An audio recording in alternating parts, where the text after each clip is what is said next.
अऊज़ुबिल्लाहिमिनश्शैतानिर्रजीम बिस्मिल्लाहिर्रहमानिर्रहीम रब्बिश इश्रह ली सदरी वयस्सिर ली अमरी वहलुल उक़दतम मिन लिसानी यफ़क़हू क़ौली। डियर स्टूडेंट्स एंड प्रोफेशनल्स, आज हम कंपनीज एक्ट के सेक्शन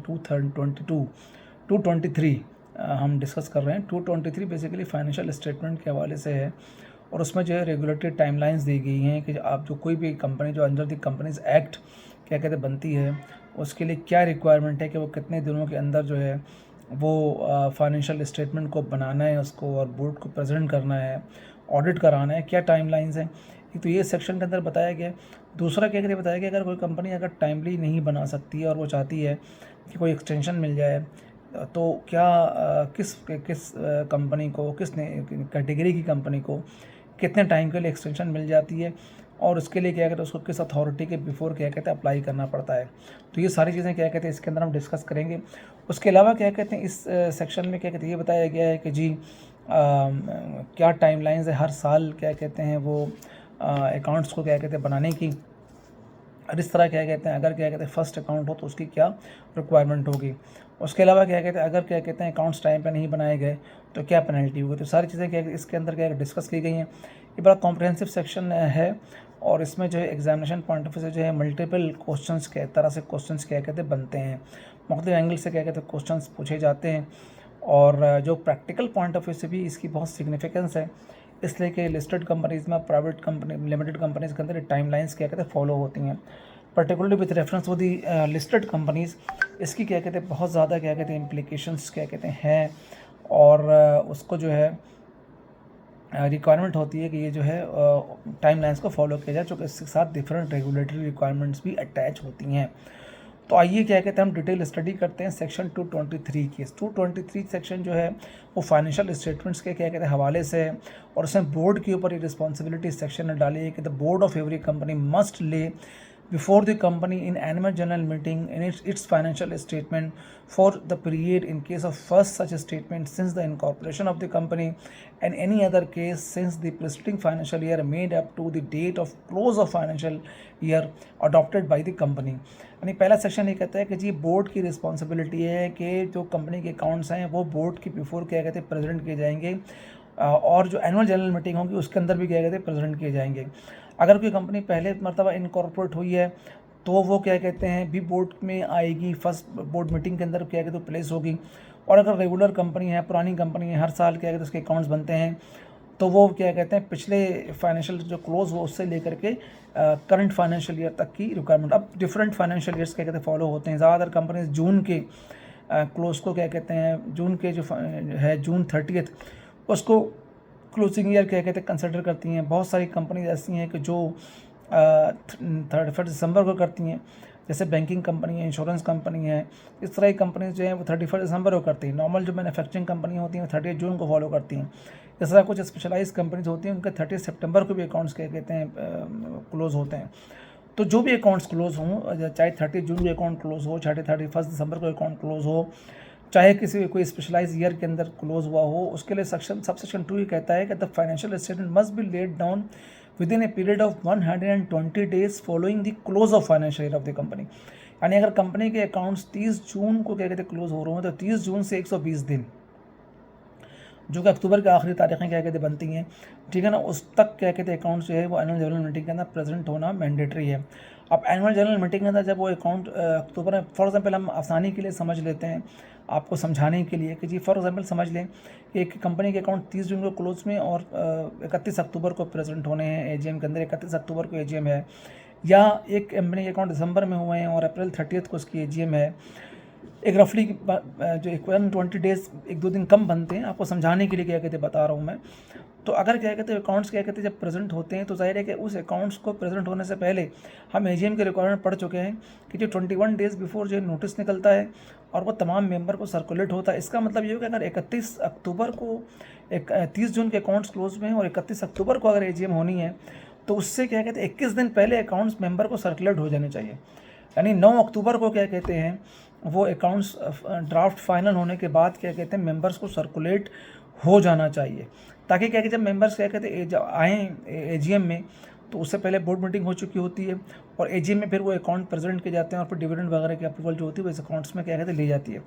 इस तरह किसी कंपनी के अकाउंट्स अगर 30 दिसंबर को क्लोज हो रहे हैं, और आपको समझाने के लिए बता रहा हूँ कि 120 दिन अगर 30 अप्रैल को हो रहा है तो उसको फिर 30 अप्रैल का मतलब ये है कि उसको 9 अप्रैल तक अपने अकाउंट्स जो 21 डेज बिफोर जो है सर्कुलेट करने होते हैं। तो इस तरह एक क्वेश्चन क्या कहते हैं पूछ सकता है एग्जामिनर।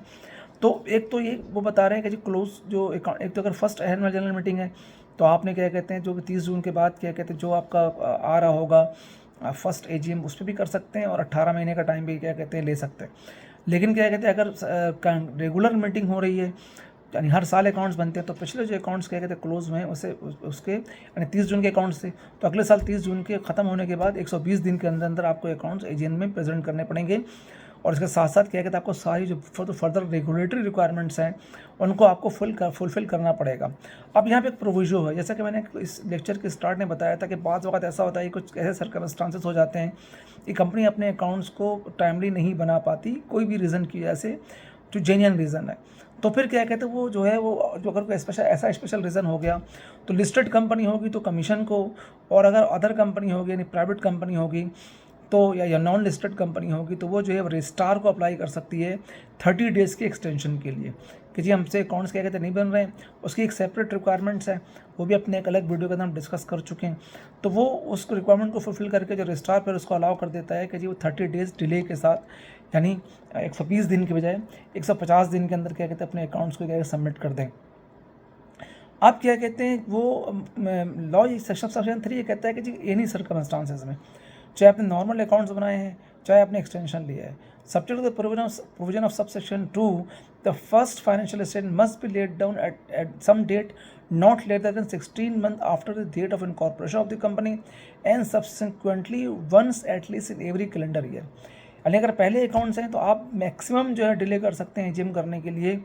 आप 16 महीने के अंदर क्या कहते हैं अगर आपके पहले मरतबा कंपनी इनकॉर्पोरेट तो आपको क्या कहते हैं अपने एजीएम क्या कहते हैं करने। प्रैक्टिकली देखें तो वही बात है इसको थोड़ा घुमाया हुआ है इन्होंने। प्रैक्टिकल वही है कि जी फाइनेंशियल ईयर क्लोज होने के बाद 4 महीने 120 डेज़ के अंदर क्या कहते हैं आपको करनी है। अब जाहिर है कंपनी का फाइनेंशियल ईयर क्लोज 30 जून को होता है, वो कंपनी क्या कहते हैं इनकॉर्पोरेट हुई जनवरी में, अब 6 महीने हुए, लेकिन जो उसका फाइनेंशियल ईयर क्या कहते हैं जून में कंप्लीट हुआ है तो अक्टूबर तक कर ले, वरना वो डिले करना चाहे तो वो 16 महीने तक जाके भी एजीएम फर्स्ट कर सकती है। लेकिन जब रेगुलर अकाउंट्स क्या कहते हो जाएंगे तो प्रैक्टिकली 16 महीने में ही प्रेजेंट हो रहे होते हैं, इसलिए कि 12 महीने साल के और 4 महीने क्या कहते हैं वो जो उसको 120 डेज जो उसको रिक्वायरमेंट है अकाउंट्स को प्रेजेंट करने के लिए। अच्छा, the period to which the statement of the foresaid relate not being first shall not exceed 1 year except where special permission of the registrar has been obtain. कह रहा है कि अगर क्या कहते हैं कोई ऐसी सिचुएशन क्या कहते हो गई हो कि पहला अकाउंट्स क्या कहते नहीं है और क्या कहते हैं वो अकाउंट्स डिले हो रहे हैं तो मैक्सिमम जो एक्सटेंशन है वो 1 ईयर की हो सकती है कि जी वो रजिस्ट्रार के परमिशन से स्पेशल परमिशन से 1 ईयर तक अपने अकाउंट्स क्या कहते हैं प्रेजेंट कर सकते हैं। ये बहुत इंपॉर्टेंट प्रोविजन है। पुरानी जो कंपनी एक्ट था उसमें प्रोविजन मौजूद क्या कहते हैं नहीं थी, कंपनी ऑर्डिनेंस 1984 में, और उसमें होता यह था कि जी क्या कहते हैं जब 158 के थे सेक्शन 158 पुराने वाले, अब तो नया वाला तो सेक्शन 132 है जीएम का, पुराना वाला जो section 158 of the companies ordinance 1984 था उसमें था कि जी आपने क्या कहते हैं जी अपने अकाउंट्स क्या कहते हैं क्लोज करने के बाद अगर आपके अकाउंट्स कहते हैं क्लोज नहीं हो रहे टाइमली तो आप 30 डेज़ की एक्सटेंशन लेंगे in case of listed company registrar से, other company in case of listed company commission से, और अदर कंपनी रजिस्ट्रार से। लिस्टेड कंपनी हमेशा कमीशन से परमिशन लेती है और अदर कंपनी यानी प्राइवेट कंपनी और अनलिस्टेड कंपनी लेती है रजिस्ट्रार से। तो लेके 30 दिन की एक्सटेंशन ले लेते थे। 30 दिन में अगर फॉलो नहीं कर सकते थे तो सेक्शन 472 वहाँ पे था, उसके तहत क्या कहते हैं कमीशन से अप्लाई करते थे और कमीशन फिर उनको फर्दर 60 डेज़ की इस तरह करते करते वो एक्सटेंशन देता था जब तक वो रिजनेबल समझता था। अब यहाँ पे क्या कहते हैं रिस्ट्रिक्ट कर दिया गया है सब सेक्शन 4 पे कि जी अब आप अगर क्या कहते हैं कोई अकाउंट्स अगर आपके पहले अकाउंट्स नहीं और आप सब्सिक्वेंट अकाउंट क्या कहते हैं बना रहे हैं तो सेक्शन 233 के तहत आप मैक्सिमम जो क्या कहते हैं आपको परमिशन रजिस्ट्रार से क्या कहते हैं मिल सकती हैं वो 1 ईयर, नॉट एक्सीड 1 ईयर कह रहा है। यानी कि अब आपको जो है ये नहीं है कि जो आप अनलिमिटेड पीरियड के लिए अपने अकाउंट्स को डेफर कर सकते हैं। मैंने प्रैक्टिकली जब मैं एसएससीपी में डायरेक्टर था और इन्फोर्समेंट डिपार्टमेंट को हेड करता था तो मैंने प्रैक्टिकली भी क्या कहते हैं बहुत सारे ऐसे कंपनीज़ को देखा है जो प्रैक्टिकली 1 साल से ज़्यादा तक एक्सटेंशन ले जाती थी 472 में क्या कहते हैं आने के बाद। अप्लाई करती थी, फिर कहती थी कि जी ये अभी ये प्रॉब्लम है, सॉफ्टवेयर नहीं है या मर्जर हो रही है, कुछ दूसरे बहुत सारे इश्यूज़ थे। मैं कंपनी के नाम को डिस्क्लोज़ करना नहीं चाहूँगा और ऑब्जेक्टिव भी नहीं है, ऑब्जेक्टिव आपको समझाना है। तो पहले 1 साल से ज़्यादा एक्सटेंशन हो जाती थी। अब ये है कि अगर आप 30 डेज़ में नहीं कर पाए और आप क्या कहते हैं एक्स्ट्रा अगर क्या कहते हैं आप जो है वो लेना चाह रहे हैं टाइमलाइंस, तो भी आप 1 साल के अंदर अंदर क्या कहते हैं आपको अकाउंट्स कंप्लीट करने हैं। रजिस्ट्रार आपको 1 साल से ज़्यादा की एक्सटेंशन क्या कहते हैं नहीं देगा। सबसेक्शन 4 सेक्शन 223 के सबसेक्शन 4 के तहत। अब सबसेक्शन 5 ये कहता है 223 का, the financial statement shall be audited by the auditor of the company in the manner hereafter provided and the auditor shall report audit report shall be attached thereto. यानी जो accounts basically